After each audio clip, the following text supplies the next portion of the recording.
Pivašiūnų globos namų socialiniai darbuotojai žiaurumo ribų nėra.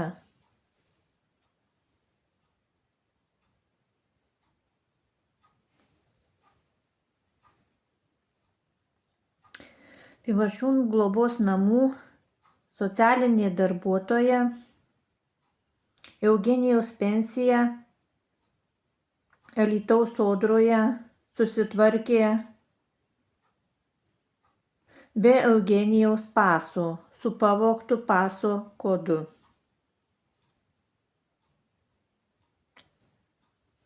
Taigi socialinė darbuotoja iš Eugenijaus pasisavina 20% pensijos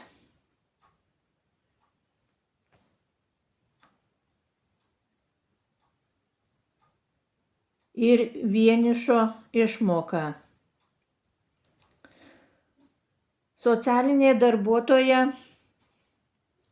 sutvarkė taip, kad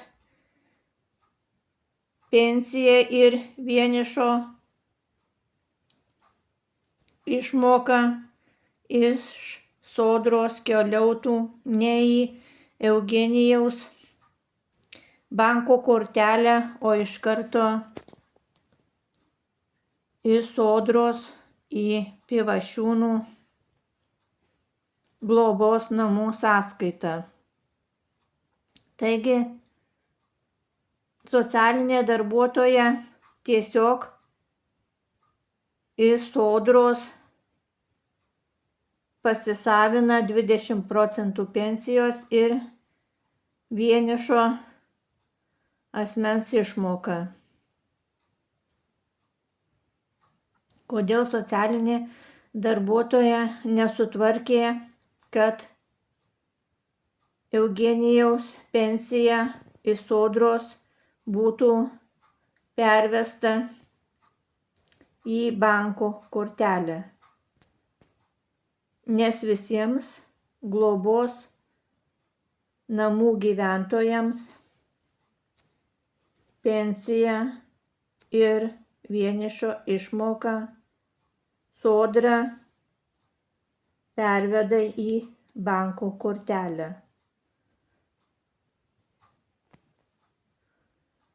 Ir iš banko kortelės pasiima globos namai 80% pensijos, o 20% pensijos palieka banko kortelėje ir vienišo išmoką.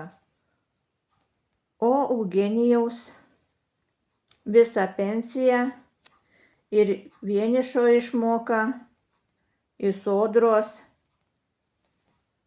tiesiogiai persiveda nusikalstamos veikos būdu,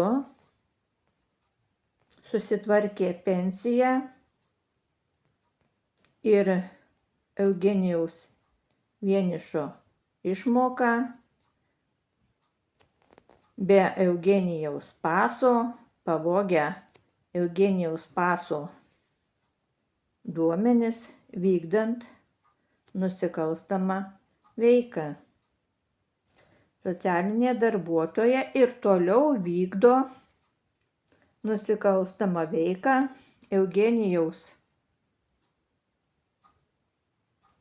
Eugenijus ir toliau negauna 20% pensijos ir vienišo išmokos.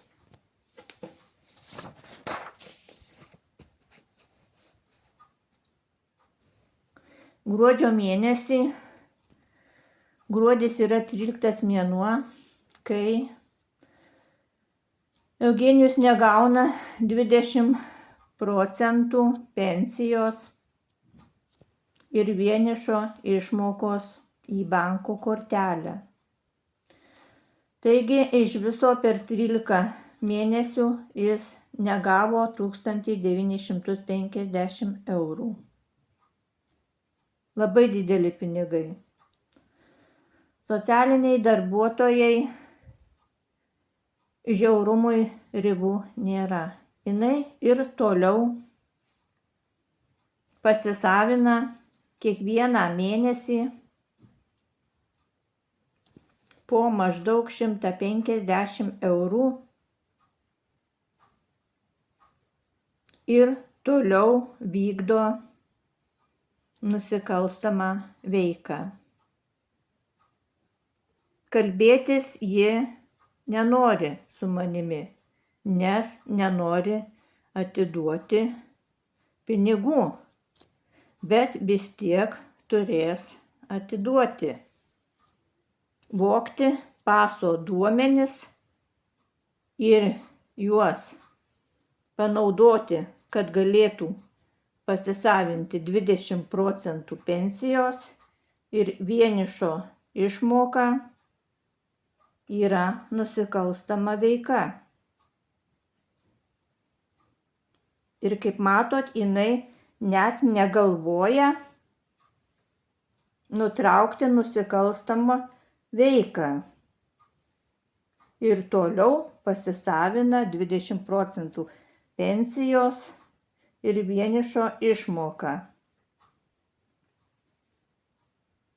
Sodra Vilniaus sakė, kad Eugenijus pensiją turi gauti į banko kortelę ir 80% pensijos globos namai turi persivesti iš banko kortelės.